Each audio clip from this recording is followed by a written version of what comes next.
कंवारी ननद। अंजलि की उम्र लगभग 30 साल हो चुकी थी। वो एक स्कूल में टीचर की जॉब करती थी। अंजलि के घर में उसकी माँ के अलावा उसका छोटा भाई और भाभी भी रहा करते थे। 30 साल की उम्र होने के बाद भी अंजलि की अब तक शादी नहीं हुई थी। इस बात को लेकर अंजलि की माँ रुक्मिणी देवी काफी परेशान रहा करती थी। माँ, मैं स्कूल जा रही हूँ, जरा मेरा टिफिन तो दे दीजिए। अब क्या पूरी जिंदगी मैं तुझे टिफिन बनाकर देती रहूंगी? अरे कुछ सोचा भी अपने बारे में या बस ऐसे ही? क्या माँ, सुबह सुबह फिर वही बातें लेकर बैठ गई। माँ गलत क्या कह रही है अंजलि दीदी? इतनी उम्र हो चुकी है आपकी, माँ कब तक आपकी सेवा करती रहेंगी? भाभी, मैंने माँ को कब कहा कि मेरी सेवा करो? वैसे भी अपना टिफिन मैं खुद तैयार कर लेती हूँ, बस टेबल से उठाकर देने को ही तो कहा था। वैसे अंजलि दीदी, देखा जाए तो टिफिन उठाकर देने की उम्र तो आपकी है। आपका अपना घर परिवार बच्चे होते तो ये जिम्मेदारी आज आप पूरी कर रही होती। एक बात मेरी समझ में नहीं आती, अगर मेरी शादी नहीं हुई तो इसमें मेरी क्या गलती है और तुम सब लोग मेरे पीछे क्यों पड़े रहते हो?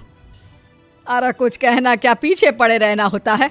अपने छोटे भाई को देख, तुझसे 3 साल छोटा है लेकिन 2 बच्चे खेल रहे हैं आंगन में। मुझे आप लोगों की कोई बात नहीं सुननी, जा रही हूँ मैं। और आप में से किसी को मेरा कोई काम करने की जरूरत नहीं है, मैं खुद संभाल लूंगी। इतना कहकर अंजलि वहां से चली जाती है। शाम को जब अंजलि अपने स्कूल से लौटकर घर वापस आती है तो उसने देखा कि पड़ोस वाली निर्मला चाची वहां पर बैठी हुई थी। क्या बात है अंजलि बिटिया, नौकरी करके वापस आ गई? जी चाची जी, कैसी हैं आप? मैं तो ठीक हूँ बेटा, तुम बताओ शादी के बारे में कुछ सोचा या नहीं? अरे रहने दीजिए ना, इससे तो शादी की बात करना ही बेकार है। कुछ भी कहो तो गुस्सा करती है, बात बात पर आंखें दिखाती है। माँ, आप ऐसा क्यों कह रही हैं? मैंने कब आप पर गुस्सा किया? अरे अंजलि बेटा, तुम्हारी माँ ठीक ही तो कहती है। 30 की होने आई हो, अब तुम्हें भी शादी वादी कर लेनी चाहिए। चाची जी, आप तो ऐसे कह रही हैं जैसे शादी करने से मैंने मना किया हो। रहने दीजिए निर्मला चाची, हमारी अंजलि दीदी को अभी तक उनकी पसंद का दूल्हा नहीं मिला ना, इसीलिए वो शादी नहीं कर रही। भाभी, ऐसी कोई बात नहीं है। अरे तो फिर क्या बात है? तुम्हारी माँ ने तुम्हारे लिए इतने रिश्ते ढूंढे लेकिन तुम्हें कोई पसंद ही नहीं आता। क्या है ना चाची जी, हमारी ननद रानी नौकरी जो करती है ऐसे ही थोड़ी ना किसी को पसंद कर लेंगी। अरे भाई, नौकरी का घमंड है तो बात अलग है, कोई और बात हो तो बताओ, कोई रास्ता निकाला जाए। नहीं चाची जी, कोई बात नहीं है, बस मुझे अभी तक अपनी पसंद का कोई मिला नहीं है। सुन लिया आपने? इस लड़की के तो पर निकल आए हैं और इतनी उम्र में अपनी पसंद का कोई मिलेगा भी नहीं इसे। माँ, आप मेरी शादी को लेकर हमेशा मुझे ताने क्यों मारती रहती हैं? अपनी माँ की बातें तो ताने लगती है। ताने हैं? बताओ, मैंने कुछ गलत कहा क्या?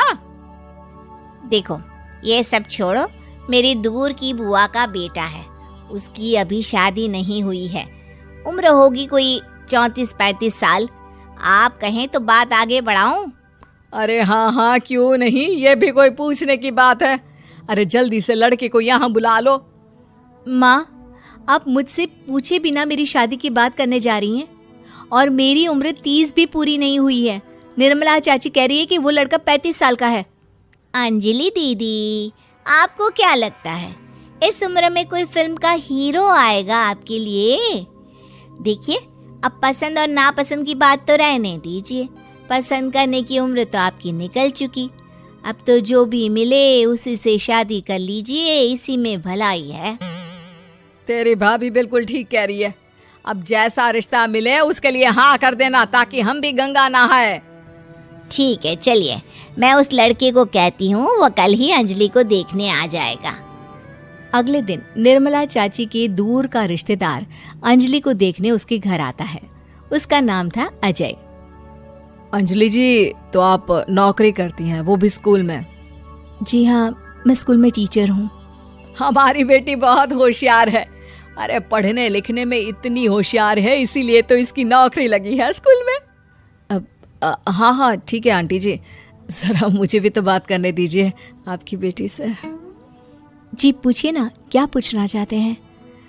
अंजलि मैडम, ये तो बताइए कि आपने अभी तक शादी क्यों नहीं की? बस ऐसे ही, कहीं कोई रिश्ता पसंद नहीं आया इसलिए। लेकिन क्या मैं आपसे पूछ सकती हूँ कि आपने शादी क्यों नहीं की? अंजलि, क्या कर रही हो तुम? लड़कियों को इस तरह की बातें नहीं शोभा देती। रहने दीजिए आंटी जी, आपकी बेटी काफ़ी पढ़ी लिखी है, मैं उनके सवाल का जवाब दे ही देता हूँ। वो क्या है ना, मुझे भी अभी तक अपनी पसंद की कोई लड़की नहीं मिली। अच्छा, कोई बात नहीं। वैसे आपकी तनख्वाह कितनी है? कितना कमा लेती हैं महीने का? जी यही कोई 25,000 महीने। बस 25,000? इतने से क्या होता है? इतने से तो आजकल घर भी नहीं चलता। आपके कहने का क्या मतलब है? अरे मैं तो ये सोच कर आया था कि नौकरी वाली लड़की है, आराम से 40,000 कमाती होगी। माफ कीजिएगा, आपका और मेरा रिश्ता नहीं हो सकता। जी कोई बात नहीं, मुझे भी आपके साथ शादी करने में कोई इंटरेस्ट नहीं है। अंजलि, किस तरह की बात कर रही हो? घर आए रिश्ते को ठुकरा रही हो तुम। दीदी, अब इस उम्र में आपको इतनी अकड़ नहीं दिखानी चाहिए। अच्छा खासा रिश्ता हाथ से निकल गया, कहीं ऐसा ना हो कि जिंदगी भर कुंवारी ही रह जाओ आप। कुछ दिन और ऐसे ही निकल जाते हैं और अंजलि की शादी कभी नहीं होती। अंजलि के परिवार वाले बिंदास उसे ताने मारते रहते हैं, लेकिन अंजलि एक बड़ी नौकरी की तैयारी करती है और उसमें सिलेक्ट होने के बाद अंजलि को एक बहुत बड़ी नौकरी मिल जाती है। अब तो दीदी के नखरे और भी ज्यादा बढ़ जाएंगे भाई। अब तो इतनी बड़ी नौकरी जो लगी है, अब इनकी शादी होने से रही। माँ, मुझे नौकरी के लिए दूसरे शहर जाना पड़ेगा। आप जानती हैं ये बहुत बड़ी जॉब है और इसमें पैसे भी बहुत ज्यादा मिलेंगे। अच्छा, कितने पैसे मिलेंगे बेटा? माँ, मुझे हर महीने 90,000 सैलरी मिलेगी। क्या? अरे वाह वाह, ये तो बहुत अच्छी बात है। लेकिन फायदा क्या? कितने भी पैसे मिले, शादी तो हुई नहीं ना तुम्हारी। अंजलि नौकरी करने के लिए दूसरे शहर में चली जाती है और जब कुछ महीनों के बाद वो वापस घर आती है तो उसे अपने पति के साथ देखकर उसके घर वाले हैरान रह जाते हैं। अरे अंजलि, तूने शादी कर ली और हमें बताया तक नहीं। और दामाद जी करते क्या हैं? इतनी बड़ी कार है उनकी। माँ, मैं आपको सब कुछ बताना चाहती थी, लेकिन आप सबके ताने सुनकर बहुत दुखी हो गई थी और इसलिए मैंने अपनी पसंद से शादी कर ली। मेरे पति मेरे साथ ही ऑफिस में नौकरी करते हैं और बहुत बड़े अफसर हैं। और एक बात बताऊं माँ, आज मैं बहुत खुश हूँ।